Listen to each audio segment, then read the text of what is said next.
second half tonight, including 13 in the fourth quarter to bring it home for Minnesota in a win over the Clippers. Edwards finished with 37 points, 7 rebounds, and 8 assists. The Wolves hold off LA by 2, 108-106. Welcome to Wolves Live with Rebecca Brunson. I'm Marnie Gellner. That is the Anthony Edwards we love to see. He said, I'm here. I'm here. And all we right. all knew it by the way that he was hitting shots tonight in the fourth quarter. He had 53 points on Saturday. The Wolves didn't win that game, and we didn't see that kind of joy in him. Yeah. Tonight he followed it up with 37. That's 90 points in 2 games, tying a Wolves franchise record, and we saw the joy, and he helped his team win.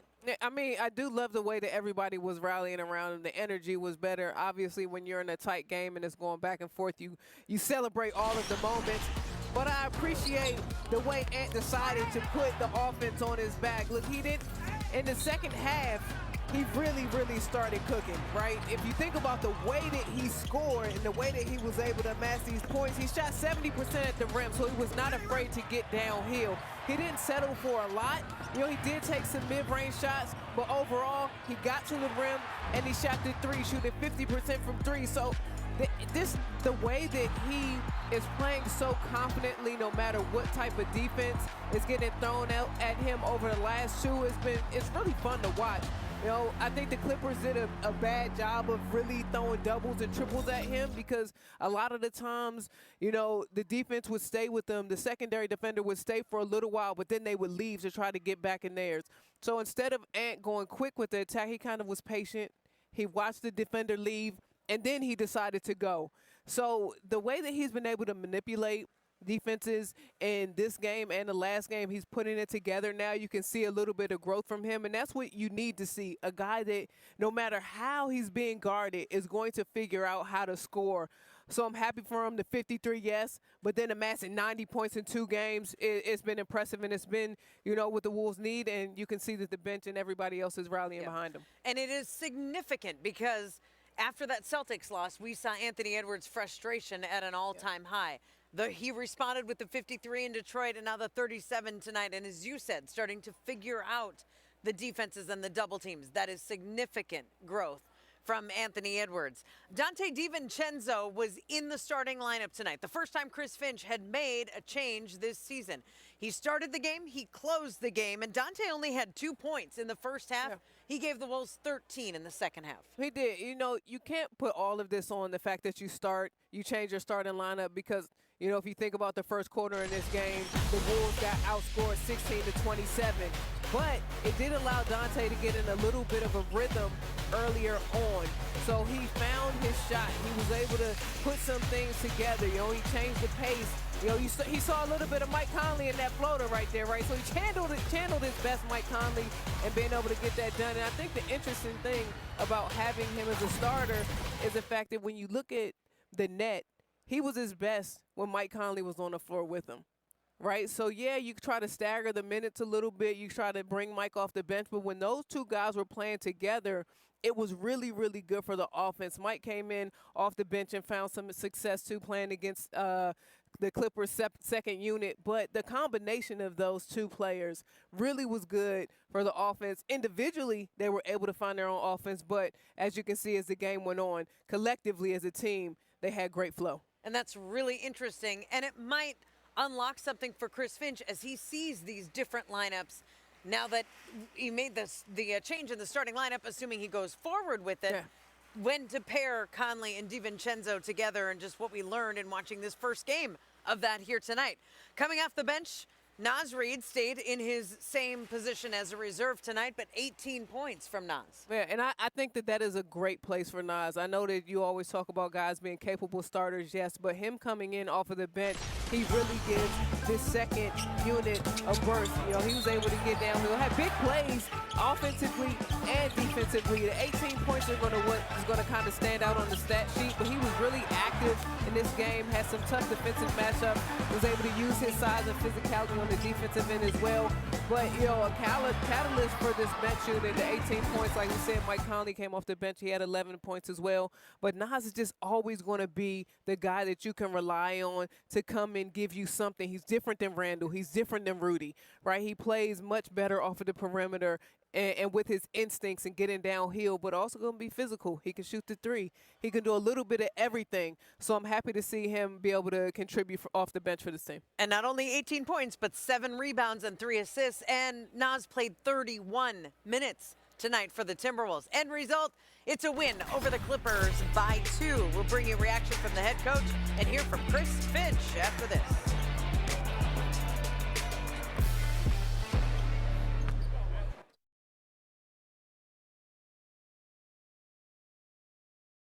The Timberwolves snap a 3-game losing streak and beat the Clippers by 2 tonight at Target Center, 108-106.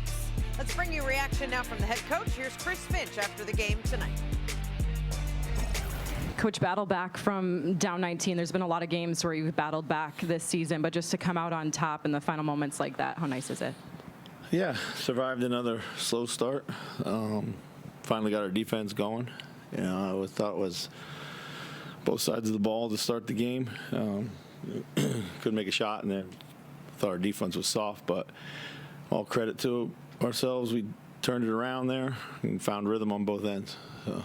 Ant was in another good rhythm in this game tonight. He seemed to be playing well with Dante. What was your read on that? Yeah, absolutely. I thought did a good job of finding people, mixing up balance of being aggressive and also playmaking, get to the heart of the defense, going quick. You know, staying in one direction when he did go. You know, not trying to overcomplicate it in a crowd. And then obviously, you know, hit some massive big shots for us. Chris, on Saturday, you seemed pretty kind of set that the starting lineup was not the issue. Like, what changed from Saturday to now to make you want to make a move there? You know, I just read all the papers, John, and everybody was telling me, and I said, you know what, shit, I should change the starting lineup. So, I mean, it's, you know, it was all about trying to get Mike into a group of guys that could accentuate his talents better. He, you know, plays the bulk of his minutes with that unit. The usage has shifted in that unit, so it was really a way to try to help him get going. So. Do you also, in that starting with Dante there, does that fit in the way that he plays maybe with Julius? And yeah, that's another part of it, trying to maintain their chemistry, you know.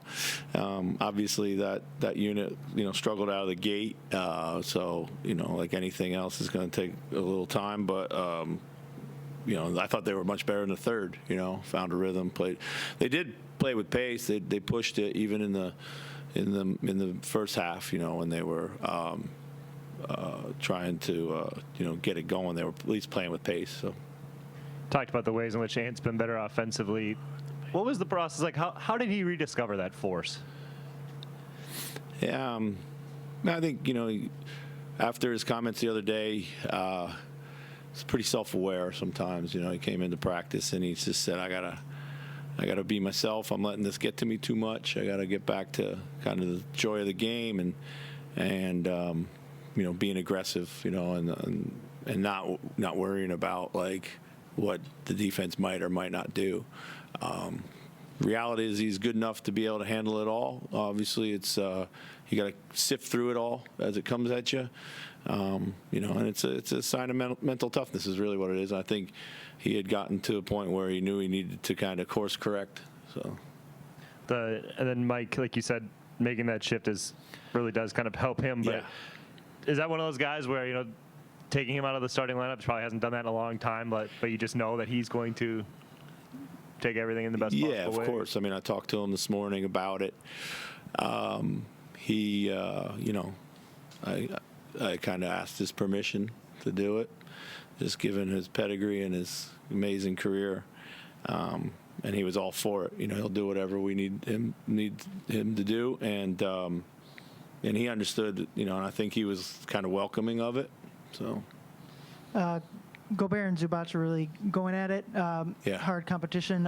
What did you see in that matchup between the two centers? Well, it was great to see Rudy rebound again at such a high level. That's been huge for us. I thought Rudy was big in and around the paint again tonight. That's been really big for us. We know how important that is. I thought, I mean, it was really physical down in there. I thought he was kind of on the wrong end of a few no calls, but he battled through it. So. Do you think there's a connection between pace and ball movement?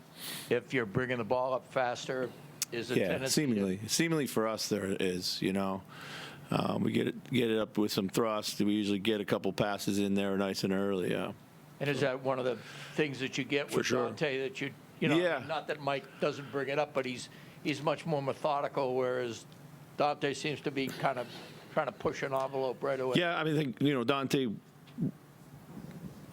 pushes it up with a little bit more speed for sure. I think he also runs ahead, gives us a little more depth, and we were really lacking depth in transition,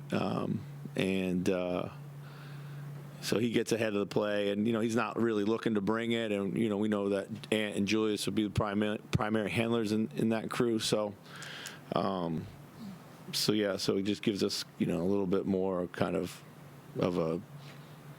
And I know Jaden has been playing better of late, but he seemed really comfortable within himself tonight. No fouls. Yeah. Good shot selection. Good overall defense. Was it a coincidence that that you kind of shuffled the lineup in rotations a little, or what do you think? I don't. I mean, I have to go back and kind of think about it. I just thought he played a great game all the way around. I don't know if it was lineup related as much as because he was, with the minutes he plays, he kind of will cross all lineups a little bit here and there. So yeah.